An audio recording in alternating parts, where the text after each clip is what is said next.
O espírito é tipo o meio de comunicação que ele botou no Joel. Ele botou um espírito em você para ele poder falar contigo. Ok. Mas o Joel é a alma, não é nem o corpo nem o espírito. Mas o Joel é a alma, não é nem o corpo nem o espírito. Mas o Joel é a alma, não é nem o corpo nem o espírito. Você é corpo e alma ou você é corpo, alma e espírito? Agora eu vou propor um teste para você, que a depender da sua resposta, você estará mais alinhado à Bíblia ou estará mais alinhado a uma heresia. Pensa aí na seguinte frase e escreve aí no papel a sua resposta ou guarda na sua mente. O quanto você concorda com essa frase? O ser humano é, na verdade, um espírito que nessa etapa da existência está habitando um corpo. Vou repetir. O ser humano é, na verdade, um espírito que nessa etapa da sua existência, nesse momento que nós estamos vivendo aqui, ele está habitando um corpo. O quanto você acha que essa frase está certa ou o quanto você acha que essa frase está errada. Nesse vídeo nós vamos falar desse tema tão profundo e ao mesmo tempo tão cheio de controvérsias, a divisão do homem entre corpo, alma e espírito. E aí no final do vídeo eu trago a resposta para você saber se o seu pensamento é mais bíblico ou mais herético. 1 Tessalonicenses capítulo 5 diz assim: todo corpo fala comigo corpo, alma fala alma e espírito fala espírito. Isso. O que é uma pessoa? Seu marido é o quê? Sua mulher é o quê? Pronto. Corpo, alma, espírito. Então eu quero te convidar a ficar comigo até o final desse vídeo, para que você possa entender, de uma vez por toda, fora de misticismos, fora de teorias populares, de senso comum, o que a Bíblia fala de verdade sobre os aspectos da existência do homem. Afinal de contas, né? Nós somos corpo e alma apenas, ou somos corpo, alma e espírito? Seja muito bem-vindo, eu sou o pastor Pedro, esse é o canal Fluindo o Reino, e o nosso objetivo aqui é trazer conteúdo fiel às Sagradas Escrituras para vocês. Além disso, como eu tenho dito, o meu foco é chamar o maior número possível de pessoas, analisar todas as coisas à luz da Palavra de Deus. Então, se você gosta desse tipo de conteúdo, eu já quero te convidar a se inscrever aqui no canal, ativar o sino de notificações, porque dessa maneira você continua recebendo os nossos vídeos e também me ajuda nessa missão de pregar o verdadeiro evangelho aqui no YouTube. Além disso, se você quiser aprender ainda mais, quando esse vídeo acabar, eu quero te convidar também a conhecer a nossa página no Instagram, Fluindo o Reino com underline no final. Lá eu sempre posto para vocês mapas mentais bíblicos, reflexões sobre a Palavra de Deus, diversos materiais de apoio ao seu estudo bíblico. Então, quando esse vídeo acabar, dá um pulinho na nossa página no Instagram, Fluindo o Reino com underline no final, porque certamente vai ser muito edificante para a sua caminhada. Essencialmente falando, dentro do cristianismo, existem duas linhas principais de entendimento a esse respeito, que são chamados de dicotomia, ou os dicotomistas, e tricotomia, ou os tricotomistas. O que cada uma dessas linhas doutrinárias, ou linhas de pensamento, linhas de filosofia, falam sobre isso? Como o próprio nome diz, né, dicotomistas, esses afirmam que o ser humano é formado por apenas duas partes. A parte material, essa parte que nós estamos vendo aqui, né, que nós chamamos de corpo, e também a parte espiritual, a parte imaterial, aquela parte mais abstrata, que para os dicotomistas é chamado de alma barra espírito. Eles não veem uma divisão entre alma e espírito. Para eles é tudo uma coisa só. E pode ficar tranquilo que ao longo desse vídeo eu vou explicar as bases de cada uma dessas duas filosofias, as passagens bíblicas que são usadas para poder apoiar essas ideias. Vou falar também das diferenças, das objeções e tudo mais, tá? E do outro lado, nós temos os tricotomistas, que como o nome já sugere, né, são pessoas que entendem que o ser humano ele é formado por três partes. O corpo, parte material, a alma, uma parte imaterial, uma parte abstrata, que nós já vamos ver em breve o que ela representa, e o espírito, que é justamente essa esfera espiritual por meio da qual nós nos comunicamos com Deus. Só para vocês entenderem, esse tomia, que vem depois, né, das palavras di ou tri, significa parte. Então di é uma divisão em duas partes e tri é uma divisão em três partes. De acordo com o entendimento dos tricotomistas, o que cada parte representa dentro dessa divisão?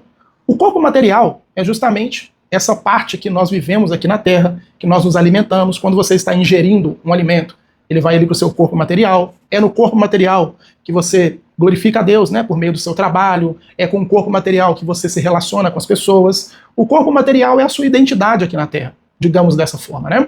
Já a questão da alma é aquela esfera mais abstrata. A sua individualidade, a sua pessoa, a sua subjetividade, ela se encontra ali na alma.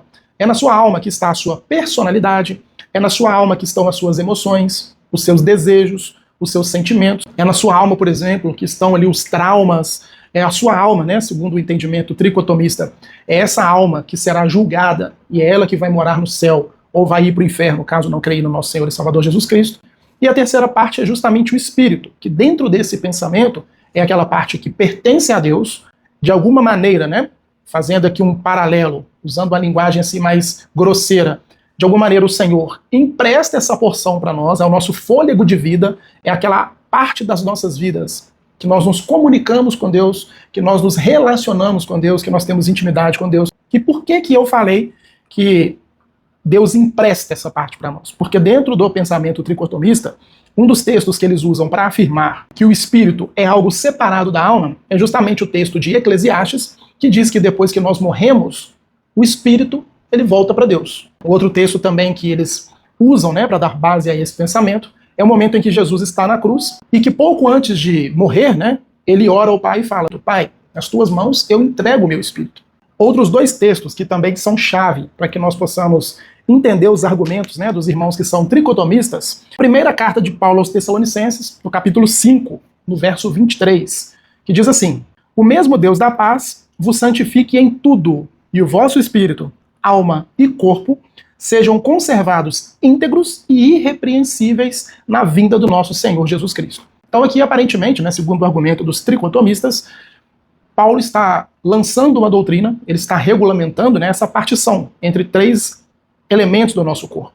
Corpo material, alma imaterial e espírito num âmbito mais superior, num âmbito mais espiritual ainda, né, usando essa redundância. O outro texto que eu quero abordar com você sobre isso é o texto de Hebreus, capítulo 4, no versículo 12, que também é um texto clássico, muito usado pelos irmãos tricotomistas para poder afirmar essa doutrina, essa divisão em três partes, que diz assim: porque a palavra de Deus é viva e eficaz, e mais cortante do que qualquer espada de dois gumes, e penetra até o ponto de dividir alma e espírito, juntas e medula, e é apta para discernir os pensamentos e os propósitos do coração. Então aqui o escritor aos Hebreus está falando, né, dos atributos da palavra de Deus, e ele cita que dentre as coisas que a palavra de Deus tem poder de discernir, estão ali a figura da alma e do espírito. Então aqui, mais uma vez, o texto bíblico parece querer nos dizer que o ser humano, ele consta sim por essa divisão, né? O corpo, que é aquela parte material que veio do barro, que veio do pó, que quando o Senhor nos cria, né, a Bíblia nos relata que nós somos criados do pó, essa parte material, também a parte imaterial, que é a alma, e ainda a parte espiritual, que é justamente o espírito. Um outro pensamento que é usado para defender essa teologia da tricotomia é que essa organização do ser humano, entre corpo, alma e espírito, reflete também a estrutura da Trindade, Pai, Filho e Espírito Santo. E o entendimento é, se nós refletimos a imagem de Deus, a semelhança de Deus, nós também, assim como o Pai, assim como o ser divino, assim como Deus, Pai, Filho e Espírito Santo, nós também somos divididos em três partes. Como eu falei com vocês, essa é uma das teologias mais aceitas no meio das nossas igrejas, né? Porque as pessoas entendem o seguinte: o nosso corpo físico é aquele corpo que, como templo do Espírito Santo, nós temos que cuidar, nós temos que nos alimentarmos bem, nós temos que zelar pela integridade dele, não expor, né, no caso, no sentido sexual, por exemplo. Já a alma é aquela esfera onde nós somos tentados, a alma é aquele ambiente, né, aquele elemento da nossa vida em que o diabo atua, em que nós nos prostramos diante do Senhor, em que nós confessamos os nossos pecados no nosso íntimo, é nesse ambiente que nós nos arrependemos, é nessa parte do nosso corpo que nós nos arrependemos. E o espírito é justamente aquela parte que nos guia na nossa relação com Deus, é aquela parte que interage diretamente com Deus. Afinal de contas, Deus é espírito, nós recebemos a intercessão do Espírito Santo, que também é espírito. Então existe, né, dentro desse pensamento tricotomista, essa ideia de que cada uma dessas porções do ser humano tem ali uma atribuição distinta. Alguma vez você já ouviu falar, por exemplo, por alguém aí, né, que na questão espiritual, o mais importante é você cuidar da sua alma, no lugar de cuidar, por exemplo, da sua carne. Se a sua alma estiver toda perfeita, você vai vencer as tentações do maligno, você vai ter uma vida espiritual bem-sucedida, você vai fortalecer o seu espírito e por aí vai. Existe esse pensamento, né? Quanto mais nós cuidamos da nossa alma, menos suscetíveis ao pecado nós somos. Na questão do pecado, do resistir ao pecado, o cuidar do corpo, essa parte física, ela é mais indiferente. Nesse pensamento, o foco mesmo é a alma. As batalhas acontecem na nossa alma e no nosso espírito. A alma do ser humano é onde estão nossas emoções, nossos sentimentos, nossa razão, nosso intelecto. Inclusive, quando se fala de vida após a morte, o que vai ser julgado por Deus é a alma. O corpo apodrece, o espírito volta para Deus, todo espírito volta para Deus. O espírito é tipo o meio de comunicação que ele botou no Joel. Ele botou um espírito em você para ele poder falar contigo. Ok. Mas o Joel é a alma, não é nem o corpo nem o espírito. Mas o Joel é a alma, não é nem o corpo nem o espírito. Mas o Joel é a alma, não é nem o corpo nem o espírito. Seu intelecto, suas ideias, suas memórias, seus sentimentos, suas emoções, é a tua alma. E é isso que é julgado. Então, por isso que eu falo muito de inteligência emocional. Quando eu entendi que a gente vai ser julgado pela nossa alma, então eu tenho que dominar minhas emoções. Ué. E aí, concorda com a visão do Thiago Brunet? Eu já tenho que te dizer que ela é uma visão bem perigosa. Ela é uma heresia, tá? E eu não tô falando por causa da tricotomia, não, da divisão que se faz em corpo, alma e espírito. Eu tô falando da conclusão que ele fez a partir disso. Esse conceito de tricotomia tem bastante espaço nas Sagradas Escrituras, não tem problema nenhum com relação a isso. Mas a conclusão que ele chega, que na verdade é a conclusão que a maioria dos evangélicos chegam a partir desse entendimento, é herética. Ela é muito equivocada. Afinal, eu falo com vocês. Gente, eu vou disponibilizar para vocês um cupom limitado para o nosso curso de Bibliologia e Interpretação Bíblica. Atualmente, o curso está custando R$ 79,90. Eu vou liberar o cupom Fluindo Reino e o curso vai sair por R$ 50. É o preço do lançamento, o preço original do lançamento, tá? É um curso com 10 módulos, aulas ao vivo, grupo exclusivo no WhatsApp, materiais de apoio, né, para o estudo bíblico, PDFs, mapas mentais exclusivos. Se você comprar e não gostar, 7 dias corridos para você poder cancelar o seu curso sem nenhuma burocracia. Então é um curso que só vai trazer coisas a ganhar para você. Você vai aprender a Bíblia com profundidade, vai aprender a interpretar a Bíblia da maneira correta.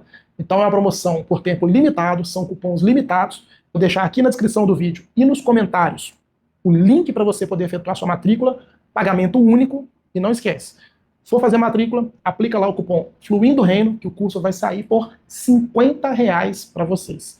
Aproveita, porque de verdade, é muito conteúdo e eu não sei quando eu posso fazer essa promoção novamente, tá bom? Mas agora falando da questão dos dicotomistas, aqueles que entendem que nós somos essencialmente corpo, parte material, e alma barra espírito. Alma e espírito são uma coisa só, não existe diferença entre elas. O entendimento aqui é que os textos bíblicos que aparecem essa divisão entre espírito e alma, por exemplo, esses textos eles aparecem de maneira intercambiável. O que significa isso? Ora, o escritor do texto bíblico usa a palavra espírito, ora, o escritor do texto bíblico usa a palavra alma, mas ambas se referindo à mesma coisa. O entendimento é que nessa porção imaterial das nossas vidas não existe essa partição ou essa divisão de funções que os tricotomistas apresentam. De acordo com o pensamento dicotomista, na minha alma e no meu espírito, né, que são a mesma coisa, nesse ambiente imaterial, nessa essência imaterial da minha vida, eu tanto me comunico com Deus, tanto me relaciono com Ele por meio de oração, por meio da intercessão do Espírito Santo, da mediação do nosso Senhor, como também expresso a minha personalidade, as minhas emoções, os meus pensamentos, os meus desejos, o meu caráter,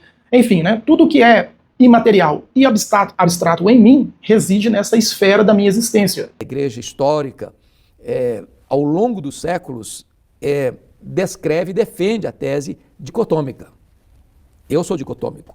Eu entendo que alma e espírito são termos correspondentes. Diferente dos tricotomistas, os dicotomistas não veem uma divisão de função entre as duas partes. A ideia, como eu disse para vocês, é porque nesse entendimento existe a concepção de que os termos aparecem de maneira intercambiável. Como eu falei, uma hora o escritor bíblico vai referir-se a alma, outra hora o escritor bíblico vai referir-se a espírito. Em qual texto que nós temos um exemplo disso? Lucas capítulo 1, versos 46 e 47, o Cântico de Maria, né, o Magnificat. Olha o que o texto diz. Então disse Maria, a minha alma engrandece ao Senhor, e o meu espírito se alegrou em Deus, o meu Salvador. Isso aqui, dentro do conhecimento teológico e das regras da língua hebraica, é classificado como um paralelismo. O que é um paralelismo, pastor? É um recurso literário em que a pessoa que está se comunicando, ela expressa a mesma ideia, porém com palavras diferentes. É como se a segunda expressão quisesse reforçar o sentido da outra expressão. Então aqui Maria estaria falando, olha, a minha alma engrandece o Senhor, o meu espírito se alegrou em Deus, o meu Salvador. O gozo da parte imaterial de Maria, né, da sua essência, da sua espiritualidade, tanto da sua personalidade, como de quem ela é em Cristo, estão completamente voltados para a adoração ao Senhor. De maneira integral, ela está voltada para a adoração ao Senhor. Uma outra sequência de textos que são usados aí pelos irmãos dicotomistas para poder afirmar que esse uso ocorre de maneira intercambiável e que, portanto, alma e espírito são uma coisa só, O primeiro deles é aqui, ó, Mateus capítulo 10, verso 28, em que é dito: não tema os que matam o corpo, mas não podem matar a alma. Temei antes aquele que pode fazer perecer no inferno tanto a alma quanto o corpo. Aqui no primeiro momento, a ideia que se tem é que pode estar concordando com a teologia dos tricotomistas, né? Afinal, a princípio, o espírito teria ido para o Pai, e aquilo que vai padecer no inferno é a própria alma. Agora, olha o texto de 1 Coríntios, no capítulo 5, a partir aqui do verso 3. Eu, na verdade, ainda que ausente em pessoa, mas presente em espírito, já sentenciei, como se estivesse presente, que o autor de tal infâmia seja, em nome do Senhor Jesus, reunidos vós e o meu espírito, com o poder de Jesus, o nosso Senhor, entregue a Satanás para a destruição da carne, a fim de que o espírito seja salvo no dia do Senhor. Então esse texto é usado por aqueles que são dicotomistas para afirmar que, nesse sentido, Paulo está deixando bem claro o uso intercambiável. O que se entende a partir desse texto aqui é que essa ideia de que o espírito já está com Deus e a alma que vai ser lançada no inferno ou na salvação, ela já cai por terra, porque o texto está citando espírito. Se lá em Mateus a alma vai padecer, se lá em Mateus a alma pode ser sujeita a essa destruição, a essa ruína, aqui Paulo está usando o termo espírito para se referir à mesma coisa. Além disso, o próprio texto de Hebreus, capítulo 4, que nós lemos, versículo 12, também é usado pelos irmãos dicotomistas para afirmar que essa divisão não existe. Porque a palavra de Deus é viva e eficaz e mais cortante do que qualquer espada de dois gumes, e penetra até o ponto de dividir alma e espírito, juntas e medulas, e é apta para discernir os pensamentos e propósitos do coração. Qual que é o entendimento aqui? A palavra do Senhor, ela penetra nas nossas vidas com tanta profundidade que ela acerta aquela expressão imaterial do nosso ser. Quando o hebreu falava dessa forma, ele não estava querendo dizer que aqui dentro, né, tinham duas partes, além do corpo que nós estamos vendo.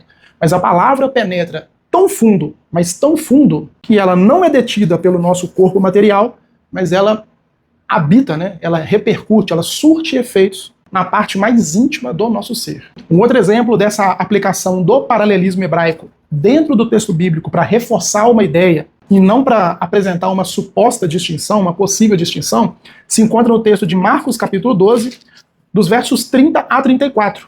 Amarás, pois, o Senhor teu Deus de todo o teu coração, de toda a tua alma, de todo o teu entendimento e de toda a tua força. Aqui não quer dizer que o homem seja dividido entre coração, alma, entendimento e força. Não. O conceito aqui, o entendimento que Jesus propõe, é que com toda a essência do nosso ser, com tudo que nós somos, a parte material, a nossa parte física, a nossa parte material, alma e espírito, elas devem ser voltadas para a adoração a Deus. Então, de acordo com o pensamento dicotomista, essa divisão entre alma e espírito não existem, porque dentro do texto bíblico, esses são termos intercambiáveis e que quando ocorrem nessa maneira múltipla, né, nessa maneira mista, eles expressam rigorosamente a mesma coisa. Agora, e na história da igreja, na história do cristianismo, qual que era o entendimento majoritário sobre esse tema? No primeiro e no segundo século, sobretudo, a ideia predominante era uma ideia tricotomista, a divisão entre corpo, alma e espírito. Por quê? Porque, culturalmente falando, o cristianismo naquela época estava muito influenciado por alguns movimentos filosóficos de origem grega que tinham essa percepção sobre a nossa vida, sobre a nossa existência. O movimento platônico, o neoplatonismo e também o protognosticismo e mais para frente o próprio, né, gnosticismo. Só que com o passar dos séculos, nós começamos a observar na história da igreja o surgimento de pessoas que eram muito críticas a essa posição, como por exemplo Agostinho de Hipona. Na sua obra De Trinitate, ele afirma que alma e espírito são uma só substância, uma única coisa, que tem funções diferentes. Já no contexto da Reforma Protestante, por exemplo, nós temos a figura de João Calvino, no livro As Institutas da Religião Cristã, afirmando também que o ser humano é constituído apenas de corpo e de alma / espírito. Alma e espírito, mais uma vez, sendo a mesma coisa. E por que que esse entendimento passou então a ser predominante ao longo da história da igreja? Salvo nesse momento de bastante influência filosófica dentro da fé cristã lá dos primeiros séculos, como eu falei com vocês, na figura de pessoas, por exemplo, como Orígenes, em todo o restante da história da igreja, o pensamento predominante é que o homem é constituído por alma e corpo e alma / espírito, né? Por quê? O outro pensamento, ele torna as coisas mais místicas. Ele faz as pessoas pensarem que só alguns que desenvolvem mais o seu espírito, por exemplo, essas pessoas são mais íntimas, são mais próximas, têm mais experiências com Deus. Eu tenho a audição espiritual aberta, né? Visão espiritual aberta às vezes, mas Eu escuto o mundo espiritual quase que todos os dias. Visão também aberta Visão às vezes eu tenho, mas não o tempo todo. Às vezes Deus me dá visão. Você chega num lugar e tiver E algo Deus, às vezes eu assim. tenho visão aberta, mas é raro. Eu escuto as falas do mundo espiritual. Então eu escuto às vezes tanto anjo falando quanto demônio falando. E isso é normal pra mim. Eu não me assusto, não me assusto. Então, por exemplo, se eu tô ministrando num culto, isso fica ativado quase que 100%. Assumir a perspectiva tricotomista implica em dizer, por exemplo, que você pode ter um espírito mais maduro espiritualmente e uma alma menos madura espiritualmente, por exemplo. Quando Paulo fala que nós devemos orar no espírito, ele não quer dizer que apenas uma esfera da minha existência deve dirigir orações a Deus. Ele está querendo dizer também que nós devemos orar com todo o nosso ser, com o nosso entendimento, com a nossa expressão de vida, com os nossos pensamentos, os nossos desejos, a nossa motivação, com o corpo. Afinal de contas, também, quando nós estamos orando, o nosso corpo também ora. Muitas vezes nós vamos parar, muitas vezes nós vamos fazer uma abstenção, no caso de um jejum, por exemplo, de algum tipo de alimento, para poder constritar esse corpo. Ou seja, o nosso corpo também é uma expressão de espiritualidade, embora ele seja algo material. Talvez em toda a argumentação dicotomista, o que faça mais sentido, que tenha um sentido mais investigável, mais checável, né, se é que eu posso dizer dessa forma, é o fato de que realmente as expressões alma e espírito, elas aparecem de maneira intercambiável em diversos textos bíblicos.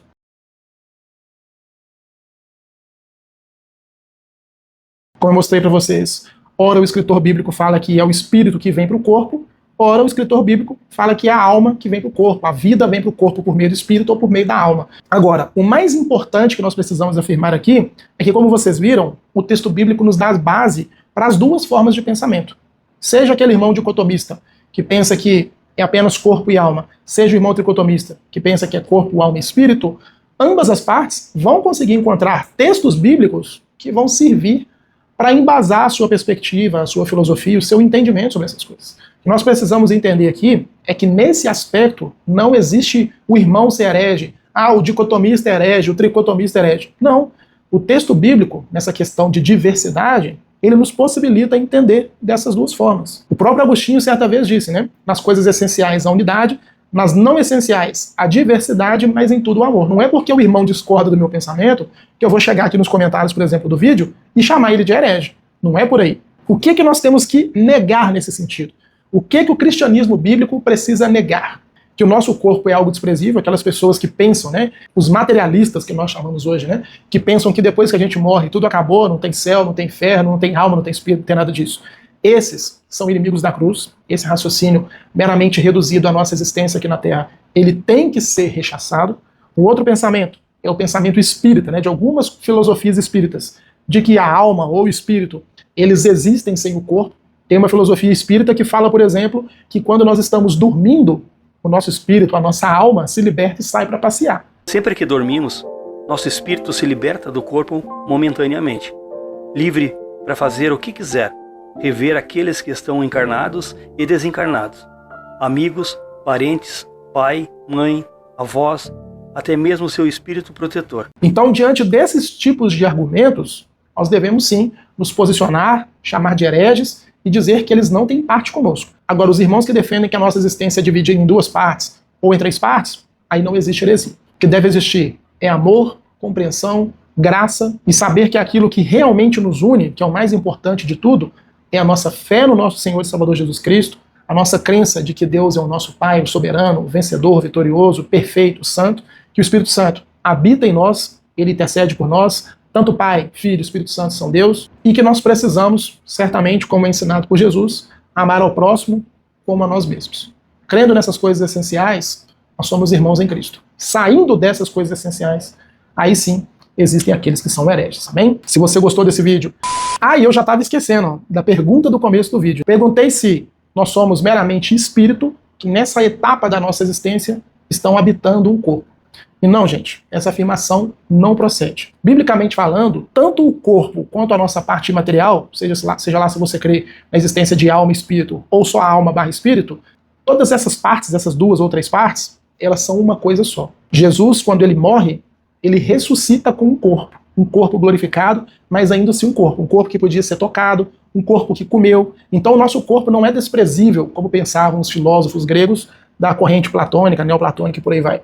Muito pelo contrário. O nosso corpo faz parte de quem nós somos. Quando o Senhor nos gera, lá no ventre da nossa mãe, Ele coloca imediatamente em nós o espírito e a alma, ou o espírito barra alma, e o corpo, na figura ali daquele embrião, onde existe aquela fecundação lá no óvulo da nossa mãe, pelo espermatozoide do nosso pai, e a partir daquele momento nós já temos uma parte material e uma parte imaterial.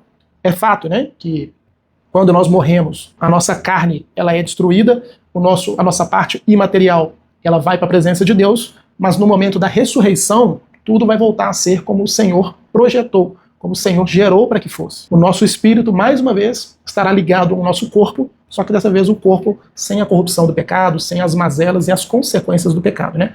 Mas ainda assim, um espírito e um corpo unidos para toda a eternidade. Então rejeite esse tipo de pensamento. Nós não somos só espírito, como também não somos só matéria, tá bom? Se você gostou desse vídeo, quero te convidar a se inscrever aqui no canal, ativar o sino de notificações para continuar recebendo os nossos vídeos. Se esse vídeo foi instrutivo para você, por favor, gente, nós estamos sempre aqui combatendo muitos hereges, denunciando mentiras, e por isso, muitas vezes as pessoas nos denunciam e o YouTube não recomenda mais nosso vídeo para mais pessoas. Então a gente acaba sendo muito punido por pregar a palavra de Deus. Então, por favor, clique aqui no botãozinho compartilhar, envie esse vídeo para mais pessoas, porque eu tenho certeza que esse tipo de dúvida permeia a mente, o coração de muita gente aí, né? E aí, além de ajudar essas pessoas a entender esse tema à luz da palavra de Deus, você também me ajuda a levar o verdadeiro evangelho de Cristo para os nossos irmãos na fé. Não se esquece, aqui na descrição do vídeo e também nos comentários, tem o link para você fazer sua matrícula no nosso curso de Bibliologia e Interpretação Bíblica. Usando o cupom Fluindo Reino, você ganha um desconto absurdo, mas corre porque é algo temporário. Mais uma vez, muito obrigado por ficar comigo até o final do vídeo. Se assim for da vontade do Senhor, eu te espero no próximo vídeo, em nome de Jesus.